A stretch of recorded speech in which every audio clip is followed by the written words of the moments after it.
health, education, climate. The United Nations, the World Bank, private actors. Locally rooted institutions, locally rooted experts. What we're really talking about is a very complex ecosystem. How do we find the interlinks To innovate and come up with the best solutions. to actually rethink what we do as a broader development community? You're listening to the CGD Podcast, where we explore smart policies for a better world. Each episode highlights an important development topic. Hosted by a CGD researcher and featuring experts from around the globe. Tune in to learn how independent research can bring global prosperity. Hello and welcome to the CGD Podcast. I'm Sam Attridge. I'm a Senior Fellow here at the Centre for Global Development. And I'll be co-hosting today's conversation with my colleague Nancy Lee, who is the Director of Sustainable Development Finance and a Senior Fellow here at CGD. Hi, Nancy. Hi, Sam. Happy to be with you. So today, we're going to be talking about the future of development finance. There's no doubt that we're living through a period of real geopolitical turbulence, and development finance is increasingly being caught up in much bigger debates about economic security, supply chains, migration, climate, and national interest. If we look at Europe, we're seeing a much more explicit effort to connect development cooperation and finance with Europe's wider geostrategic, economic, and industrial priorities.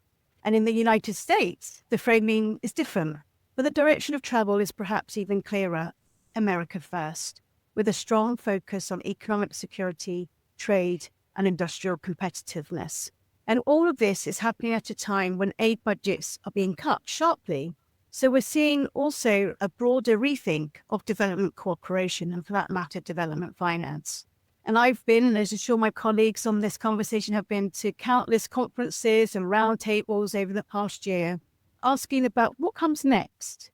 And I think the language is now familiar, moving from donors to investors, from aid to partnership, and from externally driven agendas to greater local ownership and empowerment.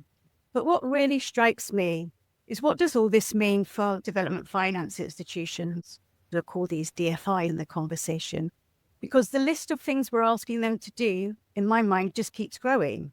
Mobilize greater volumes of private capital, increase our investment in poorer and riskier markets, do more on climate, build local markets, support strategic supply chains, and so forth. But at the same time, DFIs are expected to preserve their capital and generate returns. To me, that's quite a list. We're asking DFIs to be catalytic, commercial, geopolitical, and developmental all at the same time. And that leaves me with one big burning question. If you look under this car bonnet, has the engine actually been revamped? Have the mandates, business models, incentives, and ways of working kept pace with everything we're now asking DFIs to do? And that's really at the heart of the conversation that we're going to have today. So I'm delighted that we're joined by Leslie Maasdorp, who is the CEO of British International Investment, the UK's bilateral DFI. Leslie has a remarkable career across investment banking, government and development finance. He's helped build the new development bank from the ground up as its vice president and chief financial officer. But he's also held senior leadership roles at Goldman Sachs, Barclays Capital and Bank of America Merrill Lynch, and also served in South Africa's democratic government. Quite a CV. Hi, Leslie. It's a pleasure to have you with us. Thank you so much, Sam, for having me, and good to see you both again. So what we really want to do today is step back from individual institutions and ask some bigger questions. I'm going to go over to you, Nancy, to get us started. Thanks so much, Sam. And maybe I'll start with your points on economic security. DFIs, as you note, are increasingly being deployed as instruments of donor country economic statecraft. Certainly that's the case in the U.S. So, Leslie, does that fundamentally compromise their development credibility?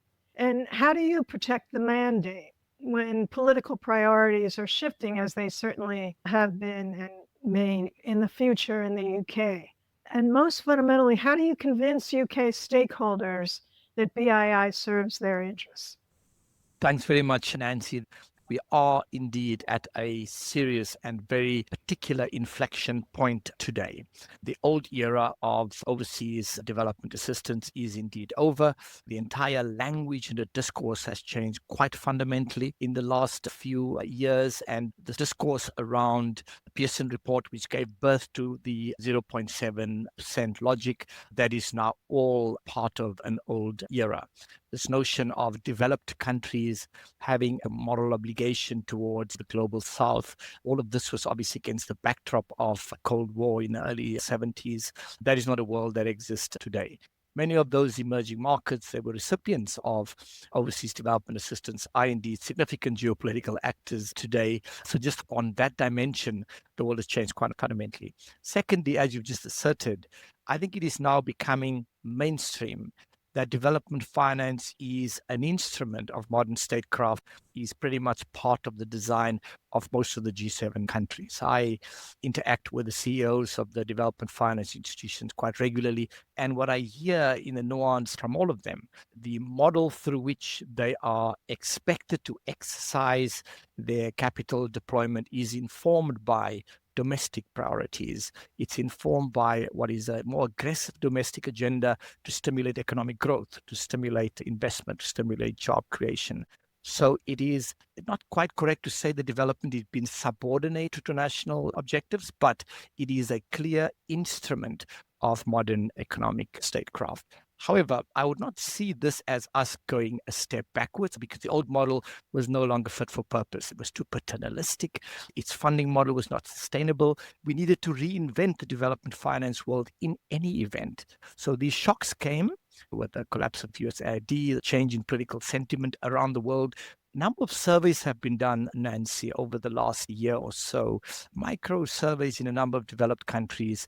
FT reported a few months ago on one or two of them, where the attitudes of populations in the developed world have indeed shifted. People still care, make no mistake, people do care. However, there is something different now where people want to ensure that their institutions and their tax dollars are first and foremost devoted to their own national security. And the two can coexist, of course. Let's continue on this point about whether there's a trade-off between national interests and a complementarity between national interests and the development mandate. Maybe give an example where the two very clearly converge. There are very clear examples I can make of how national interest coincide with or can live in a very harmonious way with the development model. In, I think, around 2020 or so, BII made an investment into the second mobile operator in Ethiopia. Ethiopia had one mobile operator, which was a monopoly controlled by the government. By us supporting the second mobile operator introduce competition in that market, the cost of data went down by nearly 60%, which means it was a net significant gain in the Ethiopian economy. And there was an investment made by BII together with Vodafone. Vodafone is a large UK mobile operator. So we are teaming up with a domestic multinational, Vodafone. Vodafone grows. This is a country with over 110 million people. So they have a new market that they've been given access to. And at the same time, we are creating significant market level impact through that investment. So you can see the coincidence of both the domestic national agenda, bringing a domestic corporate in, 2, having market level impact, 3, stimulating competition. So that gives you an example of the kinds of deals where what appears to be potentially contradictory objectives can be harmonized. I want to ask you about one particular aspect of your new strategy, which is the financial return target. Yeah. Because at least in the U.S., one thing that's very attractive about our development finance institution, the Development Finance Corporation, is that it earns money for the U.S. Treasury and by extension the U.S. taxpayer. And you very explicitly, you've made that concrete by indicating a financial return target of 2 to 2.5%. How did you come to that decision to set that particular target when you are, of course, balancing a whole range of objectives? More activities in the least developed countries, a substantial amount of your commitments in fairly risky financial instruments like equity. So Yeah. you have the returns, but then you have all the other things that you have to achieve. Absolutely. Now, if you go back to the formation of BII, Nancy, you'll be interested to know that the mandate was defined as doing good without losing money. We've had an injunction to be commercially sustainable from day one. The theory of change from day one, and we are the oldest development finance institution in the world, has been to deploy capital in such a way that we stimulate the private sector. The private sector is the engine of growth in any economy. It's the engine of job creation. It produces the taxes that governments use to deploy to build the schools and hospital and the security infrastructure for a modern state.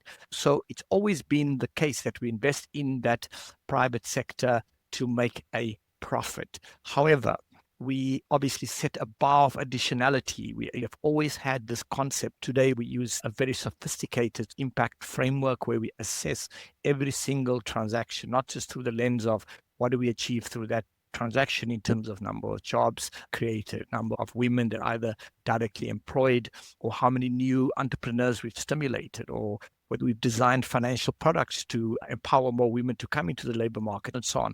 All of those things were considered to be complementary to the other side of the coin of the commercial imperative. But from day one, we needed to be commercially viable. However, we're now stating explicitly the commercial return objective, because going forward, it's very clear that because this government is fiscally constrained, the UK, and many of the peer institutions that I work with very closely are also fiscally constrained, which means that we cannot rely on, or we have to reduce our vulnerability to capital inflows from the government.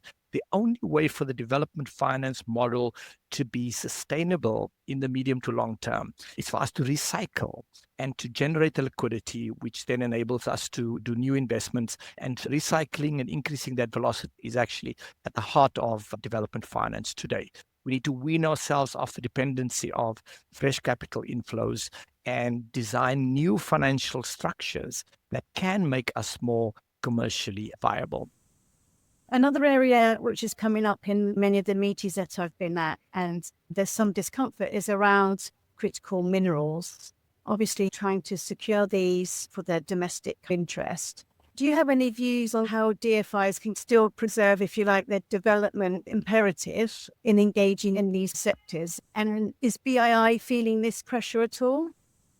As I said early on, is that development and the desire to improve and have more available resources for domestic security and defense, these two objectives are not mutually exclusive. We do not in any way want to project a competition for resources between development and defense, even though in practice, if you look at the UK, we moved from 0.5 to 0.3% in February 2025, and the cuts of 0.2 from development went directly into defense. So in that sense, it looks like there's a competition.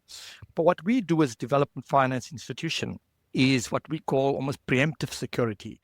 We invest in dealing with the roots of instability in countries. Without development, you will have pockets of long-lasting instability, conflict, illicit finance, flows of illegal migration. If we don't invest in some of these markets, Nancy asked earlier on about our commitment, for example, to invest in the least developed countries.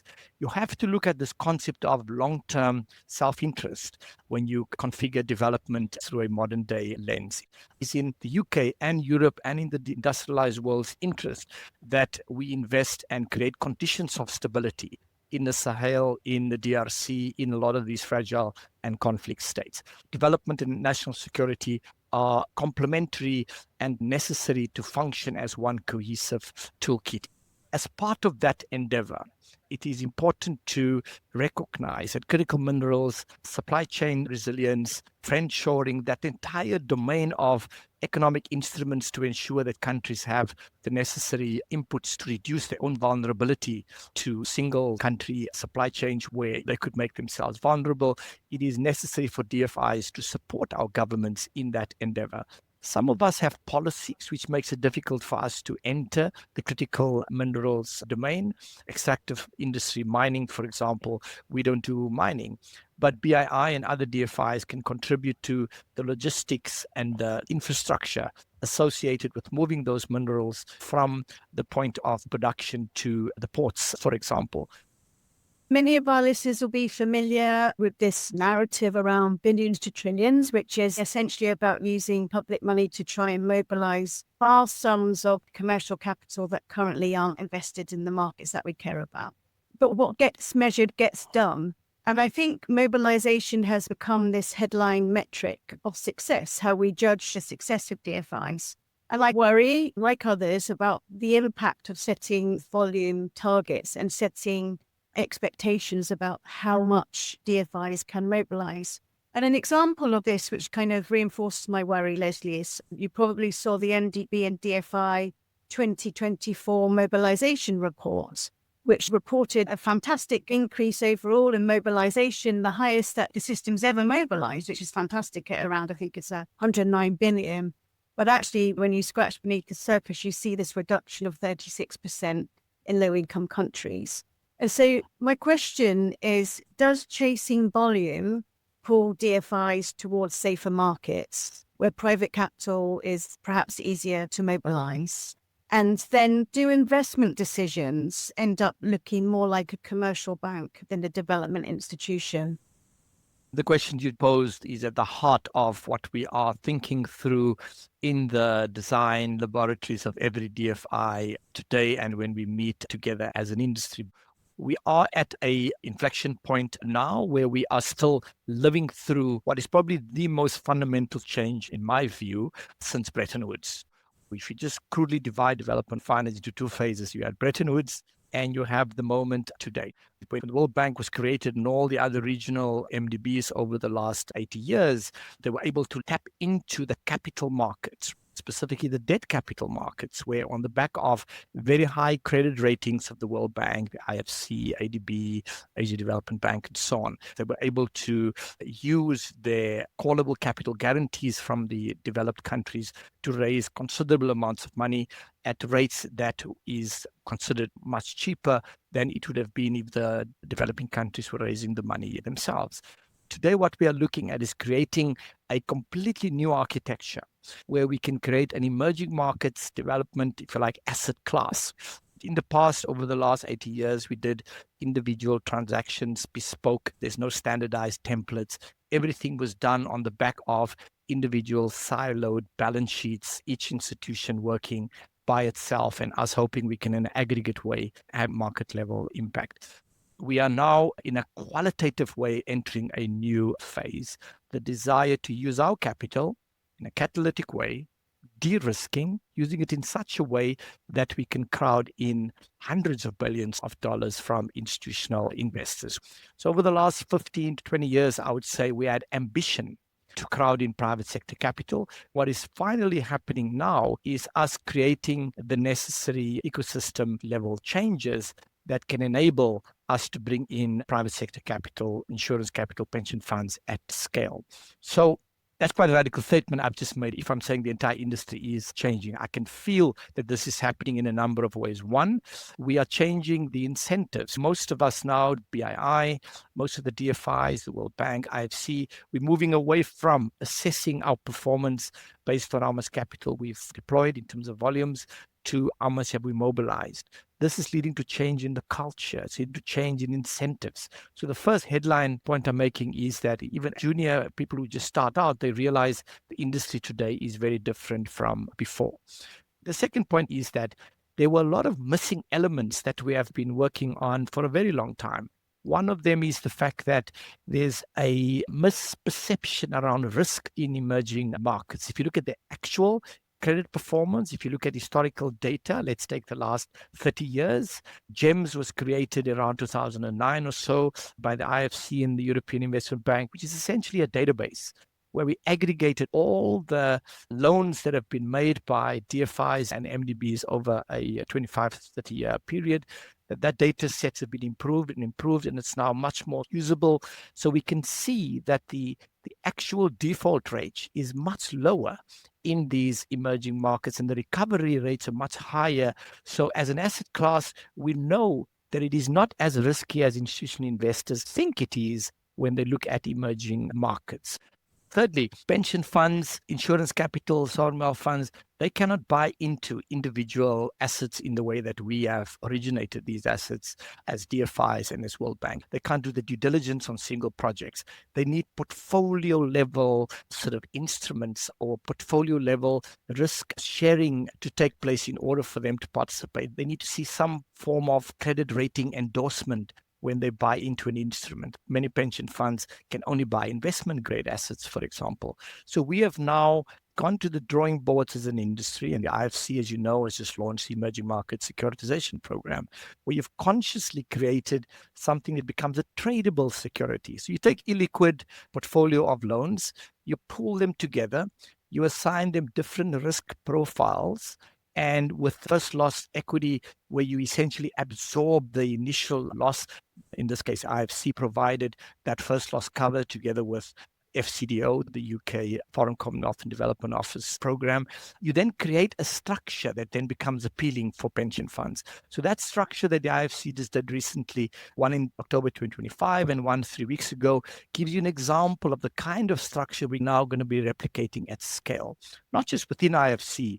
Ajibanga and the team are now working within the World Bank Group on a multi-institution or multi-party kind of asset class where we bring together DFIs and MDBs to create an asset class where pension funds can then co-invest alongside us. In short, what I'm saying is that a new architecture is emerging, which will take time to mature, but the building blocks are in place. And the ingredients of this was really captured by the Capital Adequacy Framework report, which Nancy and others worked on, which showed that our industry have been too risk averse. Nancy will tell you that when they did the Capital Adequacy Framework report, it was very clear that the culture around risk that existed within MDBs, within the risk departments and treasuries, there was clearly room for change. And that is now finally happening.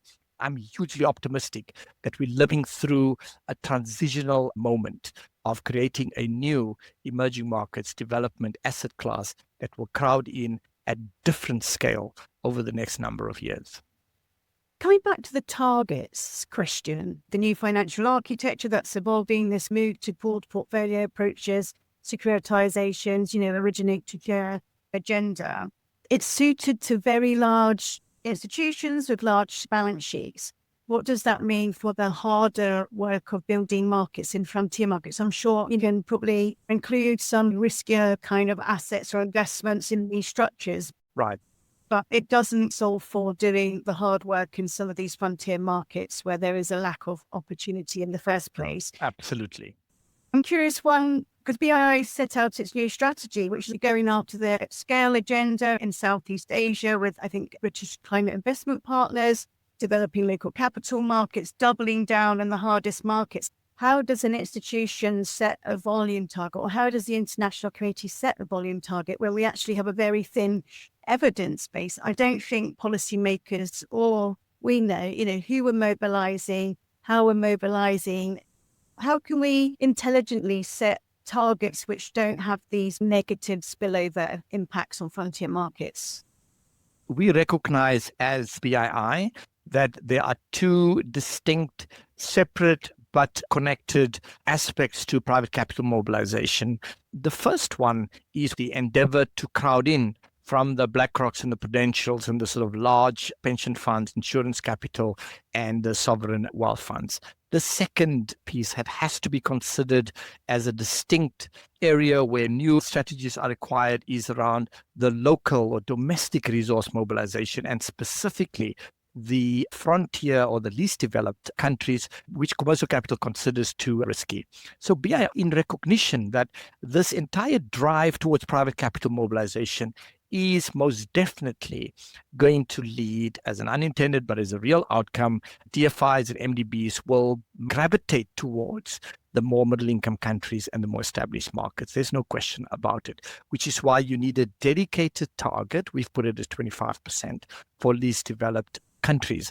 If we don't do that, we will be systematically neglecting the least developed countries, because markets want stability. Markets want performance metrics and data and credit rating endorsement, and they want standardized templates and a whole series of things which your least developed countries do not have. So these are two separate pieces, and we shouldn't conflate the two. And we shouldn't look at least developed countries as competing for resources. We must look at them as two different pools which require different strategies. When it comes to domestic resource mobilization, each country, of course, have their own pension fund rules, their own prudential and fiduciary models. And therefore, we cannot, as DFIs, in an uncoordinated, we need a country platform style approach in how we're going to tap into those domestic pools. So something very different is required in the African markets as an example, but in frontier markets in general. So at BII, we started out by identifying a very clear and explicit strategy for the energy transition in Asia, where we know through British Climate Partners, a new vehicle that we've established, we will be able to mobilize considerable commercial capital because of the sheer size of India, Vietnam, Indonesia, Philippines, and the energy transition, the investments that are possible now in solar, in wind, in battery storage. We know that we can mobilize significant volumes of commercial capital into those areas because we've done it successfully already.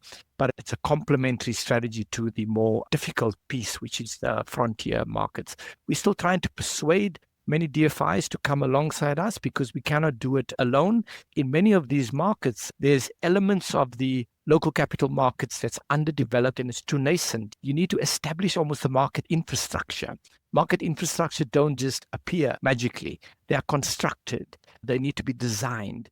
In some instances, you don't need a public market like a stock exchange in every single country. You could have an exchange in which we have now in Ethiopia, for example, that could be a regional exchange. We need to look at things through a different lens. So there's a need now to come up with a new coordinated strategy for LDCs, and we're still at the beginning elements of that.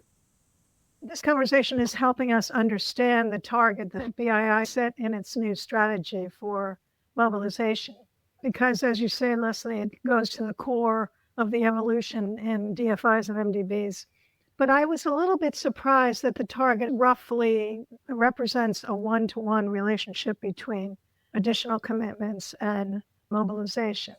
Because mobilization is largely a function of the mix of financial instruments that institutions deploy. And of course, BII has been a leader in some of the more risky financial instruments like equity. And if equity represents a significant share of a commitment, you're going to mobilize more than institutions that concentrate on senior lending, which tends to take up a greater share of the transaction.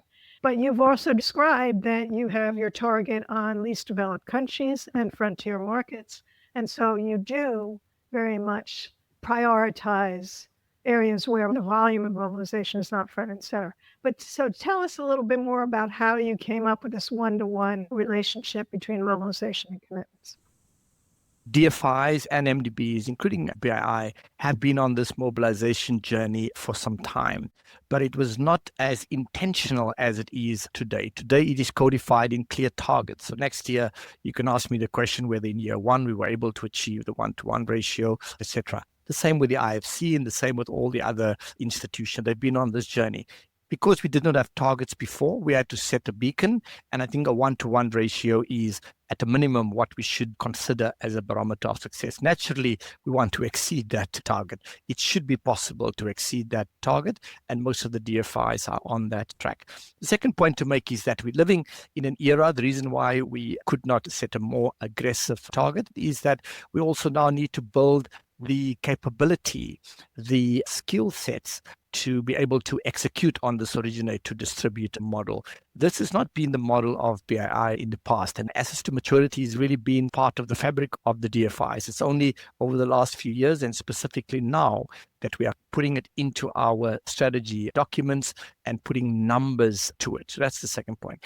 Thirdly, you are correct in saying that BII historically, and what differentiates BII is the fact that we have had appetite directed by our shareholder to deploy equity in some of these riskier markets. And I was very pleased when we had the strategy long-range discussions that the government continued with that commitment, wanting to make sure that we do not distort the development model by gravitating towards your more middle-income countries. So in Africa, if you want to mobilize, you will probably be focusing more on South Africa, Kenya, Egypt, Nigeria, and ignore your Burundi and DRC and Zambia and so on. And then it's important to also look at the demonstration effect. What we have already done successfully in the beginning of this year, we created what was quite a sizable blended finance structure, a $1 billion fund. It's called ACE, Allianz Credit Emerging Markets Fund. Interestingly, this is with a large insurance company called Allianz. 40% of that $1 billion will be focused on Africa. I don't know actually of any other blended finance global structure where an allocation to not emerging markets in general, but Africa in particular, is as high as 40%. So what happened there? We came in with $40 million as part of the first $150 million concessional piece, if you like. The first loss piece is $150 million. And there's a combination of DFIs in that first tier. It's ourselves, IDB Invest, Global Affairs Canada, and Impact Fund Denmark. That 150 million, we've been able to mobilize about 6.5 times. We got 850 million from institutional investors for the senior tranche. So we have $1 billion fund, and 40% of it will be devoted to climate finance projects in Africa. It's a very unique structure. The one thing about blended finance, it's a proven instrument. However, it takes a while. Leslie, so I just want to come back to a point you were talking about around this focus on the imperative now to mobilize and look at the local pools of capital, especially on the African continent. I think the AFC have just recently estimated, I think it's like $4 trillion are sat on the African continent. And so there's a focus on how MDBs and DFIs can be tapping that capital, not just mobilizing it, but being able to mobilize it in a way that creates markets and has a longer lasting impact. And so this is quite a complex endeavor. Not all countries, for example, if we look at Africa, are ready for this kind of approach. Again, there's potentially a conflict with volume targets, because initially, rather than giving a bank a loan, if you're encouraging it to issue a bond on a market and crowd another kind of investors, your mobilization numbers may be lower, but you're laying the groundwork for capital market development to enable the intermediation of African savings into productive investment in Africa. So my question is, the mobilization of it might be small now, but the payoff is greater in the long term. So how do you incentivize colleagues to do that harder work where the long-term benefit takes some time? And then the second part in this local capital mobilization thing is, how do you choose where you're going to place your bets? Because you need to allocate capital and resource. There's a lot of upstream work and partnership work that's required here. Yeah, thank you very much for that question, Sam. It's very clear to me that there's a clear and explicit recognition by these ministers of finance that it is necessary to design the architecture for us to be able to tap into the pools of savings in their countries. There's a much greater ownership or a recognition that countries themselves have to own their own development trajectory. What the collapse of USAID has done, it has really placed front and center for these government policymakers that they cannot be dependent on outsiders or on donors for the health of their populations, for example, right? The HIV/AIDS program was generously funded by US taxpayers over the last 2.5 decades or so. It's an amazing, highly successful program that is widely credited. And that program was just literally stopped in one fine week in February 2025. Countries had to take now onto their own health budgets these programs. Point number 2, they're willing to go the extra mile to do what is required to support initiatives for us to be able to tap into these institutional investor capital. I'll give you one small example. In Zambia and in Ghana, because of the massive shortage of funding for SMMEs, And SMMEs constitute 75% of companies contribute to the GDP of most African economies. These companies struggle to get growth capital, often even working capital from the banks.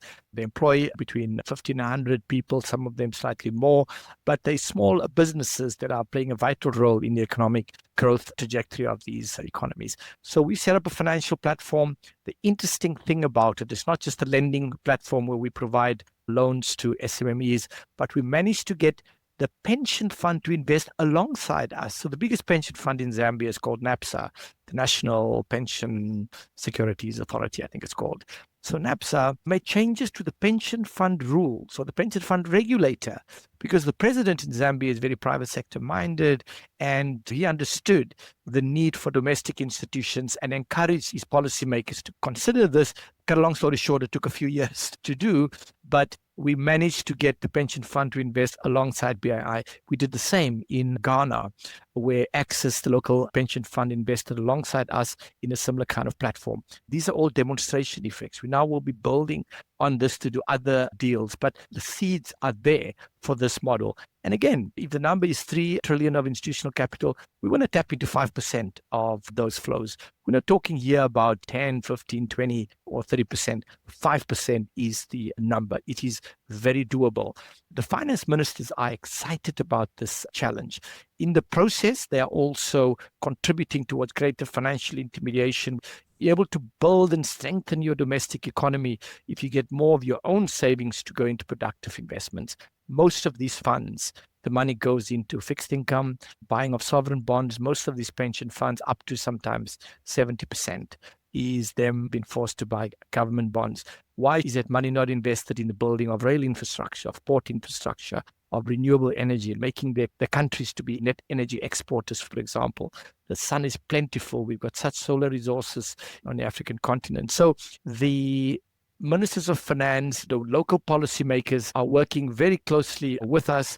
And this is also signaling a change in the modalities of how we work. BII works with the private sector. But whenever I visit countries in Africa, I have occasion to meet the ministers of finance. The ministers focus on private sector investment and trade and so on. And they want to have that conversation with us because they want to see what are the bottlenecks domestically that they can remove to enable ourselves to work with the IFC, Africa Development Bank, Africa Finance Corporation on this agenda. There's a compelling logic why they need to support us, and we've got an enabling environment today, in my view. I wanted to return to this whole question and challenge of market impact that you mentioned earlier, Leslie. You had an excellent example of Ethiopian Vodafone and the dramatic impact that investment had in introducing more competition and lowering the cost of data. Beyond market impact, it has systemic impact since digital access is so important to the entire economy. What are some other examples of market/systemic impact that you want your team to focus on as they develop investments? And how do you get them to prioritize that at a time when they're also trying to do lots of other things, create successful transactions, commercially viable transactions, be in the right country? So how do you get them to prioritize these broader impacts? A number of moving pieces, Nancy. First one, we should have already in earlier years, in my view, but we are now at the point where we cannot have slightly different impact frameworks within the DFI and MDB community. There is a clear need for greater harmonization, greater standardization, and a convergence in our approaches to ensure that we don't complicate the lives of our investee companies. Give you an example. If we invest in an entrepreneur in the telecom space in Ethiopia, and let's say EBRD is also invested in there, or FMO or DEG or Proparco, each one of us have our own unique kind of reporting requirements on impact, and it creates a bureaucratic machine.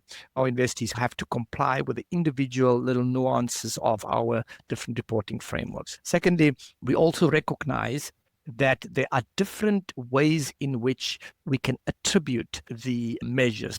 If we make an investment, let's say in Ethiopia, as we did in the telecom sector, if a US company who probably invested in that pharmaceutical business in Ethiopia would probably have seen Vodafone entering, and if a survey was done, they probably would say we drew a lot of comfort from the fact that a blue chip company like Vodafone is invested in Ethiopia. one of the leading development finance institutions like BII is invested there. That gives them comfort. Does that mean that I can attribute, when we do our assessments here, that we have stimulated more foreign direct investment, and as BII, we have stimulated that? Or if EBRD did another investment in the education sector or in the health sector, where does that attribution belong? So we need a framework where we are able to aggregate these market level, ecosystem or systemic level changes that result as a consequence of the DFI initial investment. In Africa, we have something called the Africa Resilience Investment Accelerator, ARIA, where we, together with FMO, together with Proparco, we go into countries like Sierra Leone, Burundi, DRC, and we invest alongside them. We don't go there alone. We go there with these others. It makes it simpler for us to look at these market level impact metrics because we go with a standardized framework. So still a fair bit of work is needed to get the market infrastructure right around market level impact, but we are making a lot of progress now, I believe, Nancy. Now, this is a very interesting point you make, because it almost suggests that if you prioritize market impact, that could be a force for encouraging the institutions to collaborate more with each other. Exactly. Because it's very difficult for them to claim credit for market impact if they don't collaborate with others. So when you are perhaps in the process of moving on to your next challenge, what story would you like to tell about what BII has accomplished? Two aspects, Nancy. The first one, there is still clearly a need for the DFIs to maintain a market level catalytic role in areas where there's still no commercial logic that exists. Let's take nature. Let's take adaptation and resilience. That's not an investable class yet. But the physical risks right now suggest that unless we invest in resilient infrastructure, we'll be faced with, just look at the floods in Pakistan recently. It's a major important country for us that we invest in.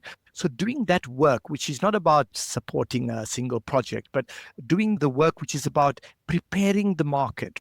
I specifically mentioned natural capital. I also want to mention adaptation and resilience because this is the next frontier. I would like BII over the next few years to be one of the leading institutions that does the work that eventually become mainstreamed. And I'll just want to end off with one example. In 2018, at the G7 hosted by Canada, BII was one of the foundational DFIs that came up with the 2X concept. We were able to coalesce a lot of DFIs. We then created the criteria that have mainstream gender lens investment, firstly within DFIs and then mainstream within corporate. That notion of starting something and getting it familiar as an asset class within the industry and then mainstreaming it and let it have wings and fly. That for me is probably one of the biggest success stories of this institution historically prior to my arrival here. It should not lose that distinctive capacity to do things that is needed, but there's no real commercial logic to it yet. So I would like to see us, and there's probably three areas where I see that nature is the one that I already referenced because nature and climate are inseparable, nature, biodiversity, and so on. The second is adaptation and resilience. And the third is development in the age of AI. Those are the three things that I would like to see over the next number of years. We play a role in, it's about crafting the sort of AI for public good dimension. How do we make sure that these technologies are focused on the need to improve lives, the need to improve education, health infrastructure, and so on? And there might not be commercial models yet. I want BII to continue on that path of doing things that others won't do. Commercial institutions won't do it. And we have the unique capability to use financial acumen, the financial sort of know-how of people here to contribute to the creation of the ecosystem that eventually others can adopt and help let it flourish. Really great examples of what's possible, but also how you define success. There's so much that needs to be done. We've spoken about the frontiers and the mobilization at scale agenda, for example, in Southeast Asia and established renewable energy technologies. And the question I'm left with really, can you optimize for both of those kind of things in one institution? And how do we deploy a very scarce resource, especially concessional resource, to be able to optimize for both of those? And so it's just a lingering question that I have, but we're on this journey and we're definitely going to work it out. Thank you very much, Sam, Nancy. I certainly enjoyed the conversation. So did we, Leslie. We thank you very much. And for our listeners, we will have some more conversations with similarly pioneering leaders of development finance institutions and MDBs in the future.